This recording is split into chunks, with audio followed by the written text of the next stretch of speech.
அஸ்ஸலாம் அலைக்கும் வரஹ்மத்துல்லாஹி வபரகாத்துஹு. பொறுமை இன்று பலரிடத்தில் இல்லாத ஒரு விஷயம் அந்த பொறுமை மட்டும்தான். பொறுமையை கையாள்வது கஷ்டம்தான். ஆனால் அந்த பொறுமைக்கான கூலி அல்லாஹ் ரொம்ப அழகாக வச்சிருப்பான். அல்லாஹ் ஆலு இம்ரான் சூறால கூறுகிறான், நீங்கள் அல்லாஹ்வுக்கு பயந்து பொறுமையுடன் இருந்தால் பகைவர்கள் உங்கள் மேல் வேகமாக வந்து பாய்ந்த போதிலும் உங்கள் இறைவன் போர்க்குறிகள் கொண்ட 5000 வானவர்களை கொண்டு உங்களை உதவி புரிவான் என்று. அதேபோல பொறுமையாளர்களை அல்லாஹ் நேசிக்கிறானோ அந்த சூறால கூறியிருக்கான். நம்ம நபி ஸல்லல்லாஹு அலைஹி வஸல்லம் கூறியிருக்காங்க, துன்பத்தை நம்ம எங்கே கடைப்பிடிக்கிறதே இல்லை அப்படின்னு.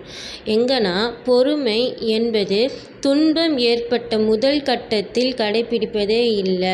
இப்போ நம்மளுக்கு ஒன்று நடந்தால் அந்த இடத்துல வந்து பொறுமையாக இருக்கிறது இல்லை. அல்லாஹ் எனக்கு இப்படி பண்ணிட்டான், இல்லை எனக்கு அப்படி பண்ணிட்டான், அல்லாஹ்வுக்கு என்னை பிடிக்கல போல் அப்படி இப்படின்னு சொல்லி நம்ம வந்து அல்லாஹ்வை ரொம்ப இது பண்ணி பேசுகிறோம். ஆனால் ஒன்று புரிந்து கொள்ளுங்கள், நம் இறைவன் நம்முடன் இருக்கின்றான்.